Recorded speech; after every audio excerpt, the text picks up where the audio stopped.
नमस्कार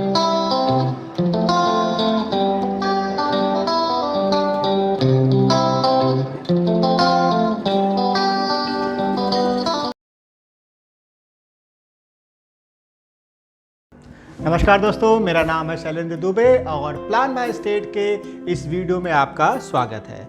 दोस्तों, आज हम बात करने वाले हैं हाउसिंग सोसाइटी में नॉमिनेशंस के बारे में। दोस्तों, कुछ समय पहले हमने 2 वीडियोस किए थे नॉमिनेशंस को लेके, जहां पे हमने अलग अलग फाइनेंशियल प्रोडक्ट्स में जैसे कि mutual fund, demat account, bank account, insurance, EPF, PPF वगैरह में नॉमिनी की क्या पोजीशन होती है उसके बारे में हमने डिटेल में बताया था।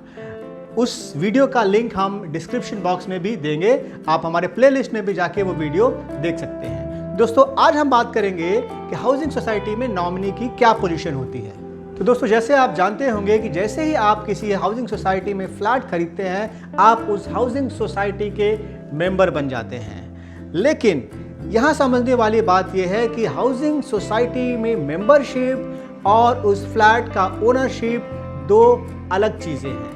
मतलब कि अगर आपने किसी को नॉमिनेट किया तो वो हाउसिंग सोसाइटी का मेंबर बन जाएगा, लेकिन आपका फ्लैट ओनर कौन बनेगा ये डिसाइड करेगा कि आपने विल किसको किया है, या आपने अगर विल नहीं किया है तो आपके लीगल एयरशिप कौन होते हैं। एज अ मेंबर आपके पास ऑप्शन होता है कि आप किसको नॉमिनेट करते हैं हाउसिंग सोसाइटी के रिकॉर्ड्स में।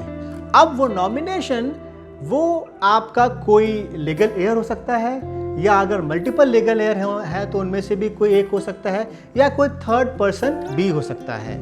लेकिन 2016 में एक जजमेंट आया था इंद्रानी वाही के केस में, जिसके बाद ये काफ़ी कन्फ्यूजन हुआ, व्हाट्सएप मैसेजेस चलने लगे कि अगर आपने किसी को नॉमिनेट किया है तो वो नॉमिनी ही ओनर बन जाएगा और इसमें कोई क्वेश्चन नहीं है या कोई इसमें कोर्ट केस नहीं कर सकता है।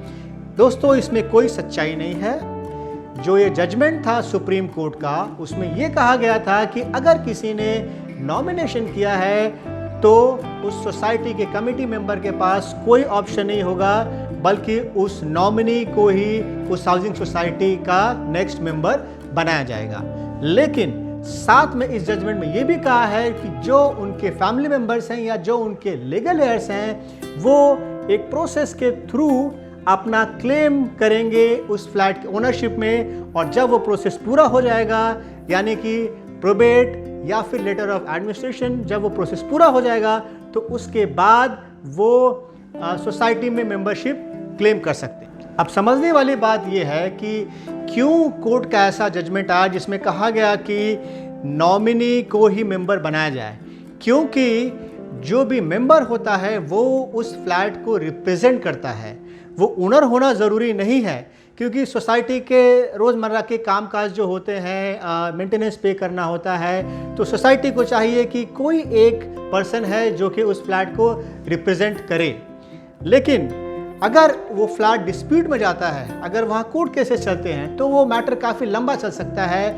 इसलिए एक रिप्रेजेंटेटिव होता है जो कि कई बार वो फ्लैट का ओनर होता है और कई बार वो फ्लैट का ओनर नहीं भी हो सकता है। इसके लिए ये जजमेंट था कि जो भी नॉमिनी है उसे सोसाइटी में इंडक्ट किया जाए और वो उस फ्लैट को रिप्रेजेंट करे। और अगर आपने नॉमिनेशन नहीं किया है तो ये मैनेजमेंट कमेटी के पास डिस्क्रिशन होगा कि वो एग्जिस्टिंग क्लेमेंट में से किसी एक को मेंबर बना सकते हैं, या वो चाहें तो एक प्रोसेस के थ्रू जिसमें कि वो दो लीडिंग न्यूज़पेपर में एडवर्टीजमेंट देंगे, इंडेमनिटी बॉन्ड भरवाएंगे, बाकी क्लेमेंट से एफिडेविट लेंगे। जब वो कन्विंस होंगे कि ये पर्सन रिप्रेजेंट करेगा फ्लैट को, तो उसको वो इंडक्ट कर सकते हैं। लेकिन इस प्रोसेस में टाइम लग सकता है। इसके लिए सबसे अच्छा होगा कि आप नॉमिनेट करें। तो दोस्तों, ये था हमारा वीडियो। उम्मीद है आपको अच्छा लगा होगा तो प्लीज़ लाइक कीजिए, शेयर कीजिए फ्रेंड्स के साथ। नमस्ते।